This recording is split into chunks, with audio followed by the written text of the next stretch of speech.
Hello friends, তো finally West Bengal police SI exam আমাদের আজকে হয়ে গেছে এবং আমরা দেখতে পেয়েছি যে আমরা 5টি মক টেস্ট নিয়েছিলাম ওয়েস্ট বেঙ্গল পুলিশ এসআইকে কেন্দ্র করে এবং সেই মক টেস্ট থেকে অসংখ্য প্রশ্ন আমরা দেখতে পেয়েছি যে সেম প্যাটার্নের প্রশ্ন আমরা পরীক্ষা দেখতে পেয়েছি। ওকে, আমি বলবো না যে প্রশ্ন 100% কমন পড়ছে, সেটা কখনোই সম্ভব নয়। রাদার দ্যান প্রশ্ন ইজি খুব বলবো না, বাট মডারেট ঠিকঠাক প্রশ্ন হয়েছে, একদম প্রিলিমস এক্সাম যেরকম হওয়া উচিত সেরকম হয়েছে। ম্যাথস প্রশ্ন অনেকটাই ইজি হয়েছে। আমি দেখলাম যে আমরা যে প্যাটার্নের প্রশ্ন দিচ্ছিলাম পরীক্ষায় মকগুলোতে, সেই একই প্যাটার্নের প্রশ্ন এসছে। ওকে, তো চলো দেখি এই অফিসিয়াল কোশ্চেন পেপারে যে প্রশ্নগুলো ছিল ম্যাথসের, সেগুলোর সলিউশন কী আছে। দেখো, প্রথম প্রশ্নে কী বলা হয়েছে, এ বি এবং সি নিজেদের মধ্যে 9,915 টাকা 3:5:7 অনুপাতে কী করছে, ভাগ করে নিচ্ছে। সি এর প্রাপ্ত টাকার পরিমাণ নির্ণয় করতে হবে। তাহলে 3:5:7 অনুপাতে তিনটে টার্মের যোগফল কত? তাহলে 3 × 5 = 28, সাথে 15। তাহলে 15-র ভ্যালু বলা হয়েছে কত, 9915। কত গুণ দাদা? 15×6 = 90, 91, 15×6 = 90, 15×1 = 15, 661 গুণ। তাহলে সি এর প্রাপ্ত টাকা কত? 7 × 661। তাহলে দাদা কত? 7 × 661 কত হবে? আর দেখতে পাচ্ছি 7×6 = 42। তার মানে কি 42-এর কাছাকাছি। 42-এর কাছাকাছি তো একদম 76 নয়, 66ও নয়, 56 নয়। তার মানে অপশান সি হবে কারেক্ট অ্যান্সার। গুণ করতে পারো, 7×7 = 7, 7×42 = 2, 7×4 = 7, 7×42 = 46। হ্যাঁ কি না? দাদা একদম ঠিক। তাহলে 4627। আর কি করতে পারতে? যেটা আনসার হবে সেটা 7-এর মাল্টিপল হবে, তাহলে 7-এর ডিভিসিবিলিটি চেক করতে পারতে। অর্থাৎ 4627 এটা 7 দিয়ে ডিভিসিবল হবে কিনা কী করে বুঝবো? অর্থাৎ 4627-এর এই 4টে টার্মের মধ্যে ইউনিট ডিজিটকে আলাদা করে নাও। ইউনিট ডিজিটকে 7কে 2 দিয়ে গুণ করো, গুণ করলে কত? 14। এই 14 বাকি যে রিমেনিং টার্ম আছে মানে 462 থেকে বিয়োগ করে দাও। বিয়োগ করলে কত পড়ে থাকে? 448। অর্থাৎ 448 7 দিয়ে ভাগ যায়, চেক করতে অসুবিধা। আবার এই 448-এর ইউনিট ডিজিটকে আলাদা করে নাও। কে না 8, 8কে 2 দিয়ে গুণ করলে কত দাদা? 16। তাহলে দেখো 44-কে 16 থেকে বিয়োগ করলে কত পড়ে থাকে দাদা? 44 থেকে 16 বিয়োগ করলে পড়ে থাকে 28। 28 কি 7 দিয়ে ভাগ যায়? একদম ভাগ যায়। তার মানে 4627ও 7 দিয়ে ভাগ যায়। ঠিক এইভাবে 7-এর ডিভিসিবিলিটি রুল চেক করতে হয়, সেটা করেও করতে পারতে। 4টে অপশনের মধ্যে একমাত্র এই অপশনে 7 দিয়ে ভাগ যেত, অথবা এইভাবে একদম আমাদের স্বাভাবিক নিয়মে তোমরা আনসার করতে পারো। নেক্সট প্রশ্ন, কোনো সংখ্যার 48% বলা হয়েছে 1-4-8, তাহলে সংখ্যাটি নির্ণয় করতে হবে, মানে 100%-এর ভ্যালু আমাকে নির্ণয় করতে হবে। তাহলে 48% ভ্যালু কত বলা হয়েছে? অর্থাৎ 1-4-8, তাহলে 1%-এর ভ্যালু বাই 48, 100%-এর ভ্যালু ইনটু 100, এরকমভাবে করতে পারো। ডাইরেক্ট 48 দিয়ে ভাগ যাচ্ছে কিনা দেখতে পারো, 12 দিয়ে তো একদম দেখতেই পাচ্ছি 12 দিয়ে যাচ্ছে। 12-1-কে 12, 12×4 = 48, এখানে 12×4 = 48, 4 দিয়ে আরেকবার যাচ্ছে, 4×2 = 8, 4×6 = 24। তার মানে 2600 হয়ে যাবে কারেক্ট আনসার। কোথায় দেখতে পাচ্ছি? অপশান বিতে। নেক্সট প্রশ্ন, 665 এর মানে কি? গুণ ইন্টু 6-এর 7 ইন্টু 8-এর 9 ইন্টু 3-এর 5। দেখো এটা গুণ করতেও পারো বা নাও করতে পারো। কাটাকুটি তো হয়ে যাচ্ছে দেখতে পাচ্ছি। 3কে এখানে 9কে কাটছে 3, 3 6কে কাটছে 2। ওকে, আর দেখো এখানে 5 একে কাটছে কত? 5×3 = 65, 5×3 = 15, 133। 7 একে কাটছে কত দাদা? 19। তাহলে দেখতে পাচ্ছি 19, 2 আর এখানে 8, তাহলে 8×2 = 16, 16 ইউনিট কত? 6, 6×9 = 54, ইউনিট কত? 4। তার মানে যে গুণফলটা পাবো তার ইউনিট কত হবে? 4 হবে। একমাত্র অপশান ডিতেই আছে, তাহলে অপশান ডি হয়ে যাবে কারেক্ট আনসার। 863 টাকা এক জোড়া প্যান্টকে বিক্রি করায় যে লাভ হয়, সেই প্যান্ট জোড়াকে 631 টাকায় বিক্রি করলে সেই সেম পরিমাণ ক্ষতি হয়, তাই তো? তাহলে লাভ আর ক্ষতির পরিমাণ হচ্ছে সেম, লাভ আর ক্ষতির পরিমাণ হচ্ছে সেম। যখন এটা হবে বলেছিলাম তখন কি করতে হয় না, তখন এই লাভ অথবা ক্ষতি এর পরিমাণ নির্ণয় করার জন্য আমায় কী করতে হয়? SP1 - SP2/2 করতে হয়। SP1 আর SP2 এর ডিফারেন্স নির্ণয় করো, কারণ এখানে SP1 ছোটো হতে পারতো, হোয়াট এভার। তাহলে SP1 আর SP2 এর ডিফারেন্সকে 2 দিয়ে ভাগ করলে লাভ আর ক্ষতির পরিমাণ পেয়ে যাব। ডিফারেন্স কত? 863 থেকে 631 বিয়োগ করলে কত হচ্ছে? 2, 3 থেকে 6 3, আর এখানে হচ্ছে 2, মানে হচ্ছে 232/2, মানে হচ্ছে কত? অর্থাৎ 232/2 মানে হচ্ছে 11×2 = 22, 116। তাহলে 116 হচ্ছে লাভ অথবা ক্ষতির পরিমাণ। আমায় ক্রয় মূল্য চেয়েছে। ক্রয় মূল্য আমি কী করে পাবো? অর্থাৎ ক্রয় মূল্য নির্ণয় করার জন্য আমাকে SP মাইনাস প্রফিট করতে পারি, অথবা SP প্লাস লস করতে পারি, যেটা খুশি করতে পারি। তাহলে প্রফিট কোথায় হয়েছে? 863-তে। তাহলে 863 মাইনাস প্রফিট মানে কত 116, অথবা কি করতে পারতাম 631 প্লাস লস মানে লসও 116। তাহলে দেখো দুটো ক্ষেত্রেই আমি সেম আনসার পাবো। দেখো এখানে ইউনিট খুব সহজেই দেখতে পাচ্ছি 6 প্লাস 1 কত 7, তাহলে ইউনিট 7 কোথায় আছে? একমাত্র অপশান ডিতে। আচ্ছা অনির্ণয় আছে বলে ঘাবড়ানোর কোনো দরকার নেই। অনির্ণয় মানে কি না, এটা নির্ণয় করা যাবে না, এই প্রশ্নটা আনসারই করা যাবে না, নট আনসারেবল, সেটা তো কখনোই নয়, এটা তো আনসার করা যাবে। তাই অনির্ণয় আছে বলে ইউনিট দিয়ে কাজ করতে পারবো না, তার কোনো মানে নেই। ওকে, নেক্সট প্রশ্ন। রমেন তার বাড়ি থেকে পাশের একটি শহরে 50 কিমি পার ঘন্টা বেগে যায়, খুব ভালো কথা। ফেরার সময় 45 কিমি পার ঘন্টা সরি ভাই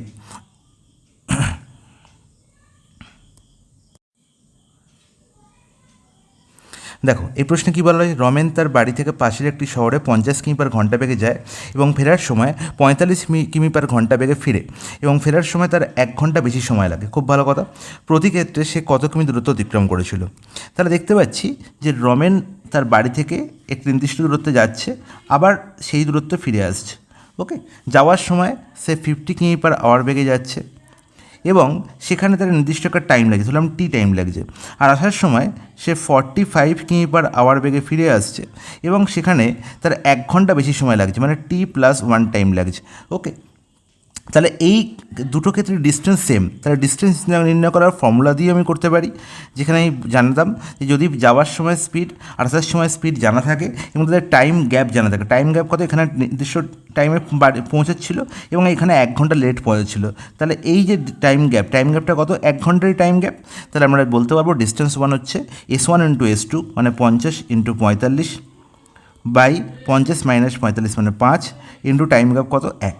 ওকে, তাহলে দেখো খুব সহজেই 5 10 45, তার মানে 450, সরি 5 10 50, 50 ইন্টু 10 ইন্টু 45 হলে 450 কিলোমিটার হয়ে যাবে আমার ডিস্টেন্স।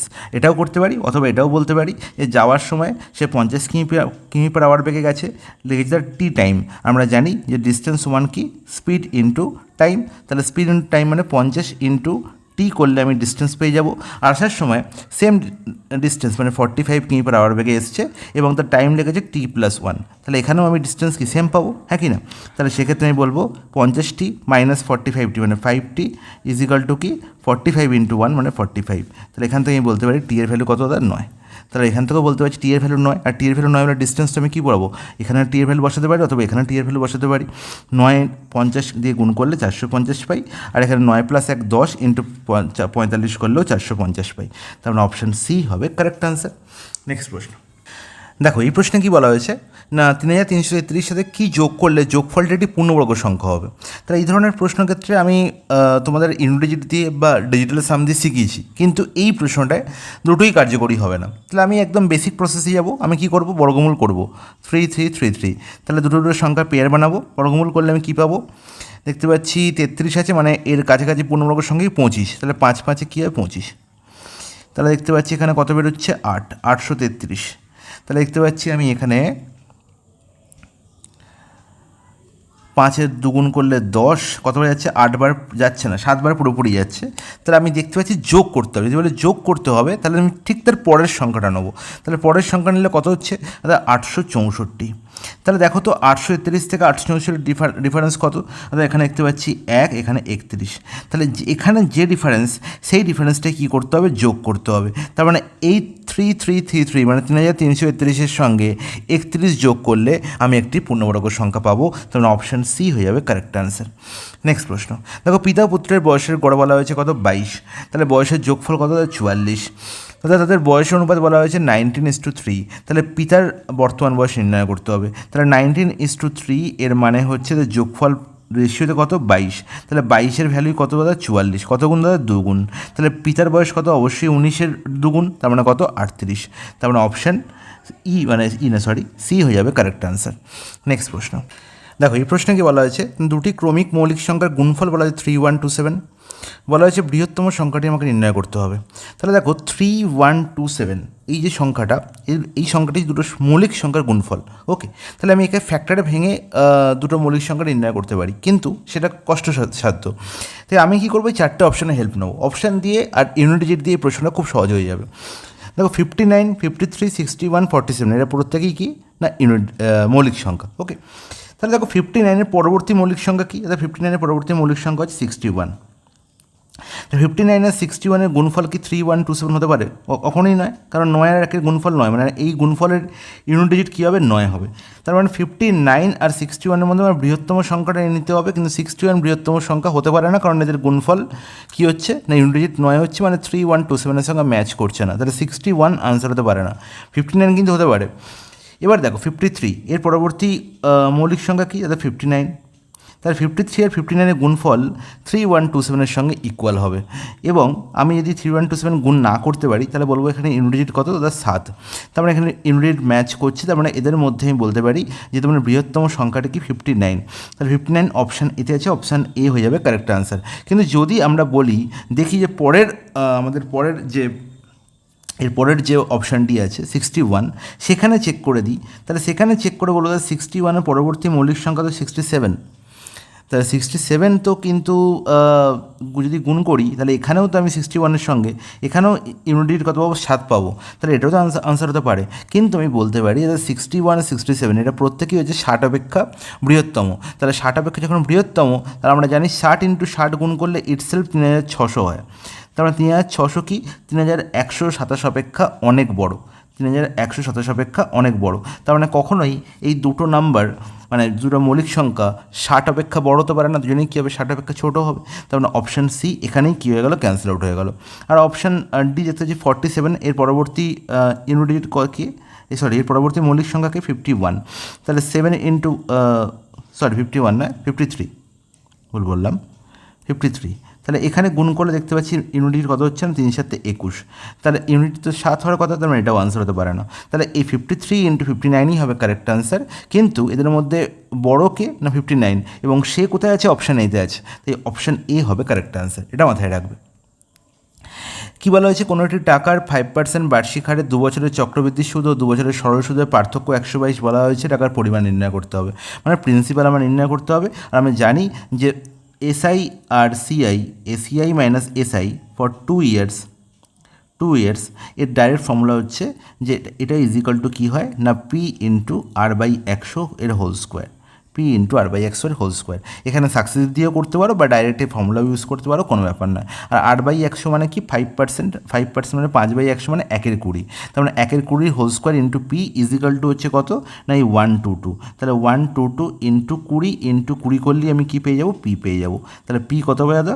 2 × 4 আর 4 × 122 মানে হচ্ছে কত? 488। তার মানে 48800 হয়ে যাবে correct answer, option C. Next প্রশ্ন দাদা, এখানে কতগুলো কী দেওয়া আছে না আমার ভগ্নাংশ দেওয়া আছে, এবং প্রত্যেকটা কি প্রকৃত ভগ্নাংশ। প্রকৃত ভগ্নাংশ মানে যার লব ছোট এবং হর বড়, এবং এদের মধ্যে আমার নির্ণয় করতে হবে কি যে এদের মান অনুযায়ী ঊর্ধ্বক্রমে সাজানো হলে, ঊর্ধ্বক্রমে মানে কি ছোটো থেকে বড় সাজানো হলে দ্বিতীয়, তবে দ্বিতীয় কে হবে? দ্বিতীয় স্থানে কে হবে? মানে সেকেন্ড লোয়েস্ট নির্ণয় করতে হবে। তাহলে তার মধ্যে লোয়েস্ট আগে নির্ণয় করি। তাহলে যখনই আমি দেখবো এরকম ভগ্নাংশ দিয়েছে তার মধ্যে ডিফারেন্স নির্ণয় করবো। দেখো 5-এর সাথে আমার ডিফারেন্স হলো 2, 57-এর ডিফারেন্স হলো 2, 9-11-এর ডিফারেন্স হলো 2, 11-13-এর ডিফারেন্স হলো 2, শুধু 13-17-এর ডিফারেন্স হয়ে গেছে 4। তার মানে এখানেই প্রবলেম। তাহলে প্রত্যেকের ডিফারেন্সকে 4 বানাবো। প্রত্যেকের ডিফারেন্সকে 4 বানালে আমি তখন আর যখনই দেখবো ডিফারেন্স সমান করছি তখন আর এই হরকে নিয়ে কাজ করবো না, তখন শুধু লবগুলোকে দিকে ভাববো। তাহলে যখন ডিফারেন্স আমি 4 সবাই ক্ষেত্রে 4 করছি, তাহলে এখানেও 2 ছিল, 2কে 4 করতে হলে 2 দিয়ে গুণ করতে হবে। তাহলে 2কে আমাকে লবকেও গুণ করতে হবে, হরকেও গুণ করতে হবে, কিন্তু হরকে আর করবো না, লবকে গুণ করবো। 2 × 5 কত? 10। এখানে দেখো 2 দিয়ে গুণ করতে হচ্ছে, 2 সাথে কত? 14, 2 9 কত? 18, 2 11 কত? 22। আর এখানে 4 তো আছেই, তাহলে 4কে 1 দিয়ে গুণ করলে 4 হবে, তাহলে 1 × 13 করলে 13।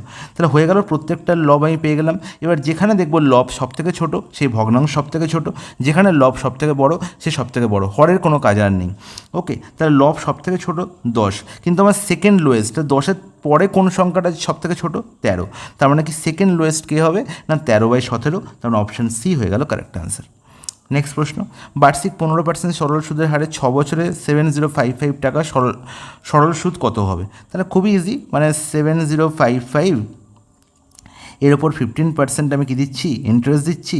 কত বছরের জন্য? 6 বছরের জন্য। তাহলে এটাই হবে কারেক্ট আনসার। এবার যখনই দেখছি নিচে আছে কি, নিচে আছে 100, তার মানে এর ডিজিটাল সাম কত দাদা? এর ডিজিটাল সাম হচ্ছে 1। তাহলে যখনই আমি ভগ্নাংশের গুণের ক্ষেত্রে ইউনিট ডিজিটাল সামের কাজ করব, তখন দেখবো নিচে আমার হরে কী আছে, আমার হরে আমার 1 আছে কিনা। আর হরে এখানে অলরেডি 1 হয়ে বসে আছে, তাহলে ডিজিটাল সাম দিয়ে এই প্রশ্ন সহজেই ওড়ানো যাবে। আর নিচে যখন 100 আছে, তাহলে আমি দেখতে পাচ্ছি যে 6×90 মানে হচ্ছে একটা শূন্য ক্যান্সেল আউট হবে, মানে পয়েন্টে আনসার আসবেই। তাহলে পয়েন্টে আনসার আসবে মানে বি আর ডি এখানেই ক্যান্সেল আউট হয়ে গেল। তাহলে এ আর সি এর মধ্যে আমার গল্প ভাবতে হবে। তাহলে ডিজিটাল সাম কত, উপরে লবের ডিজিটাল সাম নির্ণয় করবো, নিচে ডিজিটাল সাম তো অলরেডি 1 হয়ে গেছে।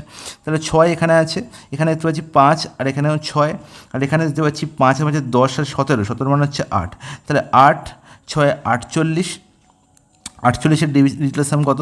অর্থাৎ 48-এর ডিজিটাল সাম হচ্ছে 8 6 তো 48, ডিজিটাল সাম কত? 12 ডিজিটাল সাম কত? 3। তাহলে 3 6 আবার হচ্ছে 18, তার মানে 18 ডিজিটাল সাম কত হচ্ছে? 8 আর 1 9, তাহলে 9 অথবা 0, 9ও ভাবতে পারি বা 0ও ভাবতে পারি ডিজিটাল সামের ক্ষেত্রে। তার মানে আনসার যেটা হবে তার ডিজিটাল সাম কী হবে? 0 হবে অথবা 9 হবে। তার কোথায় দেখতে পাচ্ছি 9 বা 0 হচ্ছে? দেখো অপশান এতে 9কে আমি ক্যান্সেল আউট করলাম, 9কে আমার ধরার কোনো দরকার নেই। 6 আর 6 12, 12 আর 20 আর 5 25 মানে হচ্ছে কত? 2 আর 5 যোগ করলে কত হয়? 7। তার মানে এখানে ডিজিটাল সাম কত? 7। তার মানে এই আনসার হতে পারে না, একমাত্র অপশান সি পড়েছে কারেক্ট আনসার। দেখো করে দেখে নাও। দেখো 9 এখানে আছে, 6 + 3 9, দেখো 4 + 5 9, তার মানে এখানে 9 অথবা 0 পাচ্ছি, তাহলে অপশান সি হয়ে গেল কারেক্ট আনসার। নেক্সট প্রশ্ন, এ সি এর থেকে 50% বেশি, বি সি এর থেকে 25% বেশি হয়, তবে এ বি এর থেকে কত শতাংশ বেশি? তাহলে এখানে দেখতে পাচ্ছি কমন ভদ্রলোককে সি এর সঙ্গে তুলনা করা হচ্ছে এ আর বিকে। তাহলে এ বি আর সি, তাহলে এক্ষেত্রে যার সঙ্গে তুলনা করা হচ্ছে তাকে আমি কমনকে আমি 100 ধরে নিলাম। বলা হচ্ছে এ সি এর থেকে 50% বেশি, তাহলে 50% বেশি মানে 100 50% মানে 50, তার মানে 100 + 50 150, তার মানে এর ভ্যালু কত? 150। বলা হচ্ছে বি সি এর থেকে 25% বেশি, তাহলে বি হচ্ছে সি এর থেকে 25% বেশি মানে বি এর ভ্যালু কত? 125, একদম ঠিক। এবার এ বি এর থেকে কত শতাংশ বেশি? তাহলে এ দেখতে পাচ্ছি বি এর থেকে কত বেশি? 25 বেশি। কত শতাংশ বেশি? কার সঙ্গে তুলনা করা হচ্ছে? বি এর থেকে, বি এর সঙ্গে, তাহলে 25/125 × 100 করলে কত হবে দাদা? না 25 5 125, 5 20 100, 20% বেশি। অপশান সি হয়ে যাবে কারেক্ট আনসার। নেক্সট প্রশ্ন, পরপর 10% এবং 20% ছাড় মোটের উপর যে ছাড়ের সমতুল্য হয়। তাহলে আমরা জানি যে দুটো ছাড় দিতে তার সাকসেসিভ ছাড় আমি কত হবে? না দাদা A plus B minus A B by 100, হ্যাঁ কি না? Direct answer. তাহলে 10 + 20 কত? 30 দাদা, মাইনাস 10 × 20, 10 × 20/100, এর মানে হচ্ছে কত? 2। তাহলে আলটিমেট 30 - 2 28% হয়ে যাবে এদের সিঙ্গেল ডিসকাউন্ট। আর সিঙ্গেল ডিসকাউন্ট 10 এর 20 28% মুখস্থ থাকা উচিত। আমি বারবার তোমাদের বলেছি যে 10% আর 20% সাকসেসিভ ডিসকাউন্টের সিঙ্গেল ডিসকাউন্ট 28%ই হয়, এটা করে দেখার প্রয়োজন নেই বারবার। ওকে, দেখো এ বি এবং সি একটি যৌথ ব্যবসায় অংশীদার, খুব ভালো কথা। এই ব্যবসার শুরুতে কিছু টাকা নিয়োগ করেছে, তাহলে এই ব্যবসার শুরুতে নিয়োগ করেছে মানে যদি বছরের শেষের গল্প হয় তার মানে এর টাকা পুরো 12 মাস খেটেছে, হ্যাঁ কি না বলবো? একদম ঠিক। এবার দেখতে পাচ্ছি না এর বি যোগ বি এলো এর দ্বিগুণ টাকা নিয়ে 6 মাস বাদে, তাহলে 6 মাস বাদে এসছে মানে বাকি 6 মাস, 6 মাস বাদে এসছে মানে বছরের শেষে মানে বাকি 6 মাস বি এর টাকা খেটেছে। তাহলে বি এর টাকা কত? না এর দ্বিগুণ, তাহলে আমি এখানে লিখতে পারি কি 2a। তাহলে এখানে আমি লিখতে পারি কি বি এর টাকা কত? 2a, এর দ্বিগুণ। ক মাস খাটলো? 6 মাস খাটলো। ওকে, সি এর টাকা কি বললো? সি এর 3 গুণ টাকা 8 মাস বাদে নিয়োগ করে, তাহলে 8 মাস বাদে নিয়োগ করে মানে ক মাস খাটলো? 4 মাস খাটলো। তাহলে সি কত টাকা নিয়ে এসছে? এর 3 গুণ মানে 3a টাকা নিয়ে এসছে, ক মাসের জন্য টাকা বিনিয়োগ হলো 4 মাসের জন্য। তাহলে এটাই হচ্ছে তাদের লাভ্যাংশ রেশিও। তাহলে লাভ্যাংশ রেশিও কতটা? দেখো এ সব জায়গা থেকে ক্যান্সেল আউট করে দাও। দেখো এখানে 12 আছে, এখানে 2 6 12, এখানে 3 4 12, তাহলে 12:12:12, এর মানে হচ্ছে 1:1:1 রেশিওতে তাদের মধ্যে লাভ্যাংশ কী হবে? না ডিস্ট্রিবিউট হবে। বলা হয়েছে বছর শেষে তারা 45,000 টাকা লাভ করলে সি এর লাভ্যাংশ কত? তাহলে 1:1:1 মানে সমান 3 ভাগে ভাগ হওয়া, তার মানে 45,000কে 3 ভাগে ভাগ করলে প্রত্যেক ভাগ কত করে হবে? 15,000 করে হবে। তার মানে সি পাবে 15,000, বি পাবে 15,000, এ পাবে 15,000। গল্প শেষ। নেক্সট প্রশ্ন, একটা খুবই ইজি একটা এখানে সমাধান দিয়েছে। তো এরকম সরলীকরণ এসআই এক্সামে পড়া উচিত হয়নি, খুব ইজি। আমরা জানি 324কে বর্গমূল করলে কত দাদা? 18 হয়। দাদা 256 বর্গমূল করলে কত হয়? 16 হয়। 18 - 16 ইন্টু কত? -4.5। আর এর বাইরে একটা যে মাইনাস আছে যেটা কিন্তু অনেকে লক্ষ্য করেনি, যার জন্য কিন্তু অনেকে ভুল আনসার করেছে। দেখো 18 - 16 হচ্ছে 2, আর মাইনাস দিয়ে গুণ করলে মাইনাস কত হলো? 2 × 4.5 মানে হচ্ছে 9, তাহলে -9, আর এই -9 হয়ে গেলে কত? +9। ওকে, বোঝা গেল? বলবো দাদা একদম ঠিক। তাহলে অপশান বি হলো কারেক্ট আনসার, -9 কিন্তু নয়। ওকে, চলে যাই নেক্সট প্রশ্নে। 18 - 16 হলো 2, এখানে দেখতে পাচ্ছি 2 আছে, আর এখানে হচ্ছে -4.5, একদম তাই তো? ঠিক আছে, চলে যাই পরের প্রশ্ন। বলা হয়েছে একটি কল কোনো জলাধারকে 30 মিনিটে খালি করে, হচ্ছে খুব ভালো কথা। দ্বিতীয় কলটি, তাহলে প্রথম কল কী করছে, ফার্স্ট কল কী করছে, 30 মিনিটে খালি করছে। দ্বিতীয় কলটি সেকেন্ড কল কী করছে, জলাধারকে 45 মিনিটে খালি করছে। ওকে, তাহলে দুটো কল একসাথে খোলা হলে জলাধারটি কখন খালি হবে? তাহলে আমরা জানি দুটো কল একসঙ্গে খোলা হলে গল্প কী হবে না, 30 × 45 / 30 + 45। এই ফর্মুলা আমি অনেকবার শিখিয়েছি। তার মানে 30 × 45 বাই কত দাদা না, 30 + 45 করলে 75, অর্থাৎ 5 দিয়ে কাটাকুটি যাচ্ছে, 5 × 6 = 30, এখানে 5 × 15 = 75, আর এখানে 15 × 3 = 45, মানে 3 × 6 = 18 ঘন্টা। তখন অপশান বি হয়ে গেল correct answer. Is it clear? বলবো জলের মতো পরিষ্কার, কোনো অসুবিধা নেই। নেক্সট প্রশ্ন, কোনো এক ভগ্নাংশের লবকে 200% বৃদ্ধি করা হলো। তাহলে ভগ্নাংশটা প্রথমেই ধরে নাও x/y, এর লবকে কী করলো, 200% বৃদ্ধি করা হলো। আমরা জানি এই প্রশ্ন, সেম প্রশ্ন, একই প্যাটার্নের প্রশ্ন, কিন্তু ডিজিটগুলো চেঞ্জ করে আমি কিন্তু আগেও করিয়েছি। 200% বৃদ্ধি করা, তার মানে 300% হয়েছে। 200% বৃদ্ধি করা হয়েছে মানে বেড়েছে কতটা, 300%। 200% বৃদ্ধি করা মানে বেড়েছে কতটা, 300%। অর্থাৎ 120% বৃদ্ধি করা যে হরকে, বেড়েছে কতটা, 120 + 100, 220%। 220%, আর 300% মানেও যা, 3 গুণ মানেও তাই, আর 220% মানে যা, 220/100, তার মানে 2.2 গুণ মানেও তাই। তার মানে আলটিমেট লব কী হয়েছে, 3 গুণ হয়েছে, আর হর কী হয়েছে, 2.2 গুণ হয়েছে। হয়ে কত হয়েছে না, 4/11। তাহলে নির্ণয় করতে হবে x/y এর ভ্যালু, অর্থাৎ কত হবে না, 4/11 × 2.2/3, আর 2.2 পয়েন্ট এখানে তুলে দিলে আমি কী লিখতে পারি, নিচে একটা শূন্য লিখতে পারি। ব্যাস, 11 × 2 = 22, আর 2 × 15 = 30, তার মানে 4/15 হবে কারেক্ট আনসার। তার মানে অ্যাকচুয়ালি ভগ্নাংশটা ছিল কত, 4/15। নেক্সট প্রশ্ন, একটি কাজ 12 দিনে সম্পন্ন করতে পারে,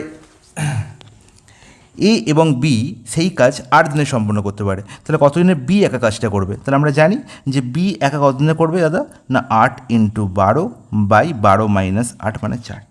গল্প শেষ। তাহলে 4 দুগুণে 8, 12 দুগুণে 24, সেকেন্ডের আনসার এগুলো। নেক্সট প্রশ্ন, দাদা 729 মিলি দুধে একটা মিশ্রণে, দুধ ও জলের মিশ্রণে বলা হয়েছে দুধ জলের অনুপাত কত, 7:2। খুব ভালো কথা। তাহলে আমার এখানে মিল্ক আছে আর ওয়াটার আছে, মিল্ক আর ওয়াটারের রেশিও কত, 7:2। খুব ভালো কথা। বলা হয়েছে আর কত মিলি জল মেশালে, কী মেশানো হচ্ছে, জল মেশে, মাথায় রাখবে। তার মানে কনস্ট্যান্ট কে আছে, অর্থাৎ কনস্ট্যান্ট কে আছে, কনস্ট্যান্ট হচ্ছে মিল্ক। তাহলে মেশানোর পরে রেশিও কত হচ্ছে, 7:2। আর এখানে দেখো মিল্ক কিন্তু আনচেঞ্জ আছে, মিল্ককে আমাকে আনচেঞ্জ রাখতে হবে, কারণ যাকে মেশানো হয়নি সে যেন আনচেঞ্জ থাকে পরবর্তী রেশিওয়ে, এবং সেটাই আছে। তার মানে হওয়ার পরে দেখা গেল রেশিওটা কত হলো না, 7:3 হয়েছে, 7:3 হয়েছে। তার মানে এখানে 1 ইউনিট ইনক্রিজ করেছে ওয়াটার, 1 ইউনিট ইনক্রিজ করেছে। তাহলে নির্ণয় করতে হবে আমার কি না, কতটা জল আমার অ্যাড করা হয়েছে। তাহলে দেখতে পেয়েছিলাম যে প্রথমে 729 মিলি ছিল, আর 729 মিলি মানে কি 7 + 2 9-এর ভ্যালু ছিল 729 না। তাহলে 9-এর ভ্যালু যদি 729 হয়, তাহলে 1-এর ভ্যালু কত দাদা, 1-এর ভ্যালু জানতে চেয়েছে। তাহলে 729/9, তাহলে কত হবে দাদা, 9 × 8 = 72, 9 × 1 = 9, 9 × 81, সরি 9 × 9, তার মানে 81 গুণ করলেই তো হবে। তার মানে 81, অপশান ডি হয়ে যাবে কারেক্ট আনসার। নেক্সট প্রশ্ন দাদা, 4টি ক্রমিক যুগ্ম সংখ্যা এ, বি, সি এবং ডি এর গড় বলা হয়েছে 99। আর আমি আগেই বলেছি যে যখন number of digit, number of term জোড় সংখ্যক থাকবে, এখানে 4টে টার্ম আছে, তখন এই বি আর সি এর অ্যাভারেজই হবে 99, বি আর সি এর অ্যাভারেজ। তাহলে বি আর সি এর অ্যাভারেজ মানে এদের মধ্যবর্তী সংখ্যা, তাই তো? এদের মধ্যবর্তী সংখ্যা কী হবে, এটা বলেছে 4টি ক্রমিক যুগ্ম সংখ্যা। ক্রমিক যুগ্ম সংখ্যা মানে কি, অর্থাৎ এদের মধ্যে ডিফারেন্স কত করে, 2 করে, ডিফারেন্স কত করে, 2 করে। তাহলে ডিফারেন্স 2 করে মানে হচ্ছে এদের মধ্যবর্তী যে সংখ্যাটা সেটা যদি 99 হয়, মানে বি আর সি এর মধ্যবর্তী সংখ্যা 99 হয়, তাহলে সি এর ভ্যালু হবে এর থেকে 1 বেশি, আর বি এর ভ্যালু হবে এর থেকে 1 কম। তাহলে বি এর ভ্যালু কত পেয়ে গেলাম দাদা, 98, আর সি এর ভ্যালু কত দাদা 100, যদি দরকার নেই। আর সি এর ভ্যালু 100 হলে আমি জানি এরা ক্রমিক যুগ্ম সংখ্যা, এদের মধ্যে গ্যাপ কত করে 2 করে, এদের মধ্যে গ্যাপ কত করে 2 করে, তাহলে সি প্লাস 2 করলে ডি হবে। তাহলে ডি এর ভ্যালু কত পাবো দাদা 100 plus 2 that is 102। It's not it বলবো দাদা, একদম ঠিক। নির্ণয় করতে হবে আমাকে কি না বি আর ডি এর গুণফল। তাহলে বি আর ডি এর গুণফল কত দাদা না 98 ইন্টু 102। দেখো এটা ইউনিট ডিজিট দিয়ে যদি করতে যাই তাহলে 8 দুগুণে 16, 6 হবে ইউনিট ডিজিট, তার মানে সি আর এ ক্যান্সেল আউট হয়ে গেল। এবার বলো বি হবে না ডি হবে? তুমি বলতে অবশ্যই বি অ্যান্সার হবে, কারণ গুণ করার দরকার নেই। 98 ইন্টু 100 করলে 9800, কিন্তু 102 আছে মানে 9800 অপেক্ষা বেশি হবে। কারণ 9800 কি 9796-এর থেকে বড়? কখনোই নয়। অবশ্যই সরি, 98 ইন্টু 102 মানে হচ্ছে সেটা 9796 অপেক্ষা কী হয় বড় হবে, তার মানে এটা আনসার হতে পারে না। তার মানে অপশান বি হবে কারেক্ট আনসার, যদিও গুণ করার কোনো প্রয়োজন নেই। যদি গুণ করতে চাও গুণ করতে পারো 9800, আর 98 ইন্টু 2 করলে কত হচ্ছে 2 8 16 6, 2 9 18 1 19, এই তো 6 9 9 9, 99996। নেক্সট প্রশ্ন, পিতার বয়স পুত্রের বয়সের থেকে 30 বছর বেশি। খুব ভালো কথা, তার মানে পিতার বয়স মানে ফাদার এজ কত না সান অপেক্ষা 30 বেশি। এটাই হচ্ছে আমার স্টেটমেন্টে বলা হয়েছে। বলে 10 বছর পরে পিতার বয়স পুত্রের বয়সে 3 গুণ হবে। 10 বছর পরে গিয়ে হবে, 10 বছর পরে ফাদার অ্যান্ড সানের বয়সের রেশিও কত? 10 বছর পরে ফাদার অ্যান্ড সানের বয়সের রেশিও কত? অর্থাৎ বয়সের রেশিও হচ্ছে এদের 3:1। ইটস নট ইট, একদম ঠিক। এবার যে পুত্রের বয়স বর্তমান বয়স নির্ণয় করতে হবে। বলা হয়েছে যে পিতার বয়স পুত্রের বয়সের থেকে 30 বেশি, এই যে স্টেটমেন্টটা এটা যেমন আজকে সত্যি, বর্তমানে সত্যি, আর 10 বছর আগেও সত্যি, আর 10 বছর পরেও সত্যি হবে। মানে কি পিতা এবং পুত্রের বয়সের গ্যাপ কোনোদিন চেঞ্জ হয় না। তার মানে বয়সের গ্যাপ কত? 3 আর 1 2, 3 আর 1 ডিফারেন্স কত? 2। তাহলে 2 এর ভ্যালু কত বলা হয়েছে 30 না? বলে একদম ঠিক। তাহলে 3 এর ভ্যালু কত হবে? এখানে 15 গুণ, তার মানে এখানে 15 গুণ করলে 45। তাহলে পিতার 10 বছর পরের বয়স বলা হয়েছে 45, 10 বছর পরের বয়স পুত্রের বয়স নির্ণয় করতে হবে। তাহলে এখানে হচ্ছে 15, একের ভ্যালু কত 15। তাহলে পুত্রের 10 বছর আগের বয়স হচ্ছে 15, তাহলে বর্তমান বয়স কত? 10 বছর আগে পরের বয়স যদি 15 হয় তাহলে বর্তমান বয়স -10 হবে না? বলবো একদম ঠিক। 15 - 10 করে কত 5। অপশান এ হয়ে যাবে কারেক্ট অ্যান্সার। নেক্সট প্রশ্ন, 0.4 ইন্টু 1.5 বাই 0.2 দেখেই তো হয়ে যাচ্ছে, পয়েন্ট এখানে ক্যান্সেল আউট হয়ে গেল। এখানে হচ্ছে কত হলো 2 দুগুণে 4, 1.5 ইন্টু 2 করলে 3 হবে কারেক্ট অ্যান্সার। Option C. কী প্রশ্ন এটা? কোনো পরীক্ষার মোট নাম্বারের মধ্যে 460 পেলে কোনো ছাত্র কৃতকার্য হয়। তার মানে 460 হচ্ছে পাসিং মার্কস, পাস মার্কস হচ্ছে কত? পাস মার্কস হচ্ছে 460। এবার বলা হয়েছে একটি ছাত্র 368 নাম্বার পায় এবং 8% নাম্বার কমের জন্য অকৃতকার্য হয়। 8% নাম্বার কমের জন্য অকৃতকার্য, এটা ভালো করে বলবে। তাহলে 368 যে পেয়েছে সে, তাহলে কতটা কম পেয়েছে? তাহলে এখানে কতটা কম পেয়েছে? তাহলে এখানে দেখতে পাচ্ছি 92 কম পেয়েছে। তাহলে 92 যে কম পেয়েছে সেটা অ্যাকচুয়ালি 8%-এর সঙ্গে সমতুল্য। তার মানে 8%-এর ভ্যালু হচ্ছে 92। নির্ণয় করতে হবে কোনো ছাত্র তাহলে সর্বোচ্চ কত নাম্বার পেতে পারে। তাহলে সর্বোচ্চ সে কি পুরো নাম্বার 100 নাম্বার পেতে পারে। তাহলে 8% যদি 92 হয় তাহলে 100%-এর ভ্যালু মানে নির্ণয় করতে হবে। তাহলে 92/8 ইন্টু হচ্ছে 100। তাহলে 8 কাটাকুটি যাচ্ছে, দেখতে পাচ্ছি এখানে 4 দিয়ে এখানে যাচ্ছে 4 23 92, 4 দুগুণে 8, এখানে 25। তাহলে 23 ইন্টু 25, 23 ইন্টু 25 আমি গুণ করতে পারি, বা আমি এখানে দেখতে পাচ্ছি ইউনিট ডিজিট দিয়ে খুব সহজ হয়ে যাচ্ছে। 5 3 15, তাহলে 5 হবে ইউনিট ডিজিট। অপশান সিতেই দেখতে পাচ্ছি 5 ইউনিট ডিজিট আছে। আর কোথাও কি কিছু ভুল হলো? এখানে 23 এখানে দুগুণ আসছে না, এখানে ভেরি সরি,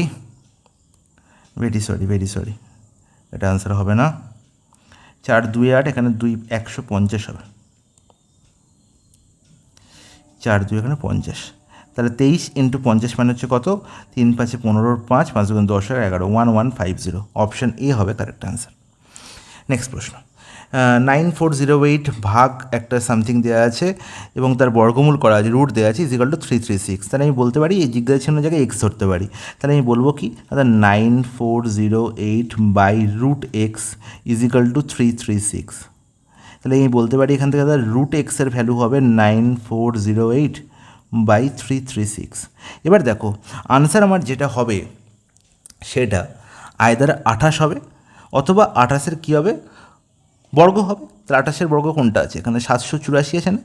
তাহলে দেখো আমি 9408 একে যদি 336 দিয়ে ভাগ করি তাহলে দেখতে পাচ্ছি যে এটা অবশ্যই 28 গুণই হবে, 28 গুণের কাছাকাছি হবে, তাই তো?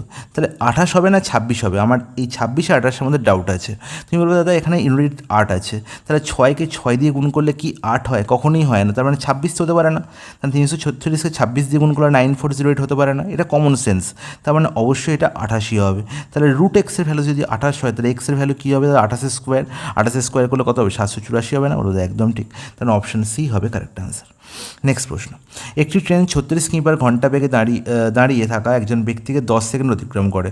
তাহলে এই স্টেটমেন্ট থেকে আমি বলতে পারি যে ট্রেন যখন একটা ব্যক্তিকে অতিক্রম করছে তখন সে নিজের দৈর্ঘ্য যাচ্ছে। তাহলে ট্রেনটির দৈর্ঘ্য কত? ট্রেনের লেন্থ কত? তাহলে 36 কিমি পার ঘন্টা, এখানে আছে 10 সেকেন্ড আছে, তার মানে মিটার পার সেকেন্ডে রূপান্তরিত করে নিই। আর আমার সেকেন্ডেই আনসার চেয়েছে, তাহলে মিটার পার সেকেন্ডে করতে গেলে কী হবে? 5-18 দিয়ে গুণ করতে হবে। তাহলে আলটিমেট 18 × 2 = 36, মানে 2×5 = 10 মিটার পার সেকেন্ড হয়ে গেল ট্রেনটার গতিবেগ। আর একে 10 দিয়ে গুণ করলে আমি কী পেয়ে যাবো? ট্রেনের লেন্থ পেয়ে যাবো, সেটা কত হয়ে গেল? 100। এবার বলা যায় ট্রেনটি যখন 55 মিটার দৈর্ঘ্যটার প্ল্যাটফর্ম অতিক্রম করবে, তাহলে যখন ট্রেন প্ল্যাটফর্ম অতিক্রম করছে তখন সে নিজের দৈর্ঘ্য যাচ্ছে প্লাস প্ল্যাটফর্মে দৈর্ঘ্য যাচ্ছে, মানে 155 যাচ্ছে, তাই তো? কত সেকেন্ডে যাবে না? এর গতিবেগ দিয়ে ভাগ করে দেবো। গতিবেগ কত ট্রেনের? দাদা 10 আমি এখানে বের করেছিলাম 10 মিটার পার সেকেন্ড, মানে আলটিমেট 11.5।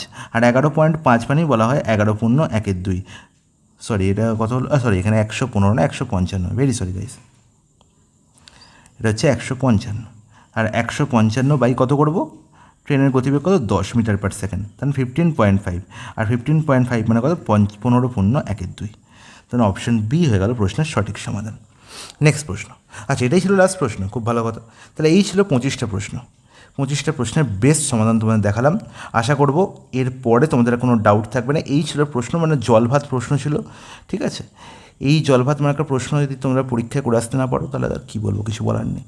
চলো এখানে শেষ করলাম, আবার নেক্সট ক্লাসে আমাদের দেখা হবে। আমাদের next mock test West Bengal পুলিশের ওপর চলছে, তার সঙ্গে কলকাতা পুলিশেরও মক টেস্ট চলছে। তোমরা আমাদের টেলিগ্রাম চ্যানেল জয়েন করো, ঠিক আছে, RP ম্যাথস গুরুকুল, এবং সেখানেই তোমরা সমস্ত মক্সের PDF পাবে। ওকে।